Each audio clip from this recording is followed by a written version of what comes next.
Hey everyone, welcome back for another deep dive. You know how we do things around here?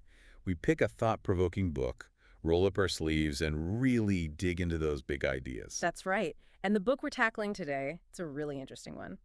Control Before Direction, A Mastery of Self by Joseph Odugboye. Now the title alone, Control Before Direction, it makes you stop and think, right? I mean, we're always told to go after our goals, chase our dreams no matter what. But what if, and hear me out here, what if sometimes slowing down is actually the key to getting where we want to be? It's a powerful concept, and it really resonated with me. So let's jump right in, shall we? Now, the book follows this character named Aid. And let me tell you, this guy's journey is a wild ride. Yeah, he kind of embodies the struggle of chasing quick success, doesn't he? Absolutely. I mean, Aid's got talent, he's ambitious, but every venture he touches, it just kind of fizzles out. He starts businesses, tries different jobs, always chasing that next big thing. And every time, it's like watching a slow-motion train wreck. I know. I was hooked from the first chapter. You just can't help but wonder, what's he going to do next? Exactly.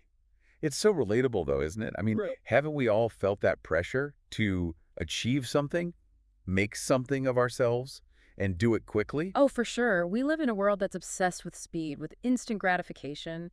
It's easy to fall into that trap of thinking that we need to be successful now. And that's where the whole control before direction thing comes in. Right. Abide's story, it's like the perfect illustration of what happens when we prioritize speed over mastery. He's so focused on the what that he never stops to figure out the how. And it's his mentor in the Yep. book who really lays it out for him. He says, and this line really stuck with me, if you don't master yourself, no path will ever lead you to success. Wow. Yeah. Hmm. When I read that, it was like a punch to the gut, but it's so true, right? Yeah, it is. And it's something that we often overlook. We think success is about finding the right opportunity, the right path. But what this book argues is that it's about something much more fundamental. It's about building that solid foundation first. It's like Mhm. you wouldn't try to build a house on sand, would you? Exactly. It needs that strong base. Yeah.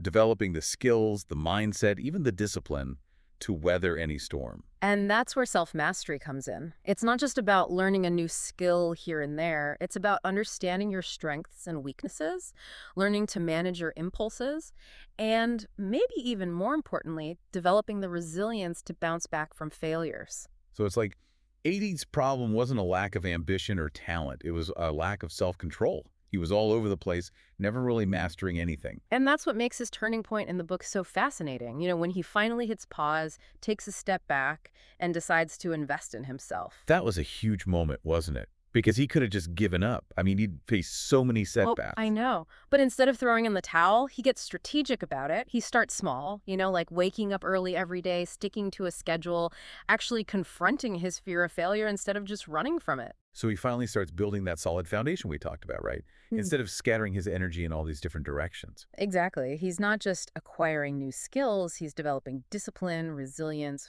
focus, and that's when things start to change for him. That's when he starts to gain control.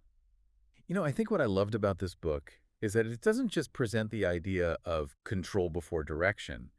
It actually gives you practical steps to actually apply it in your life. Like Aid's journey is like a blueprint for self-mastery. And that's what makes it so valuable, right? Yeah. It's not just theory. It's like, here's what you can actually do. And you can find Control Before Direction on Amazon and blueskyconsult.com if you want to learn more about AIDS journey and really dive into those practical strategies. Yeah, definitely check it out. And going back to what we were saying earlier, the book really does flip the script on how we think about success. Mm. It's not about luck or speed. It's about intentionality, Uh-huh. mastery, strategy, and choosing the right direction, not just any direction. So the big takeaway here, for me at least, is that before you set off on any path, before you chase that next big dream, take some time to really build yourself up, get that foundation strong. Yeah, build your skills, hone your mindset, develop the discipline you need to succeed. And that's what I want to leave you with today, a question to ponder. What area in your life could benefit from a control before direction approach? Is there something you're rushing towards, maybe without the right foundation in place? It's something to think about. And thanks for joining us for another deep dive. Hope you found it insightful. We'll see you next time. See you next time.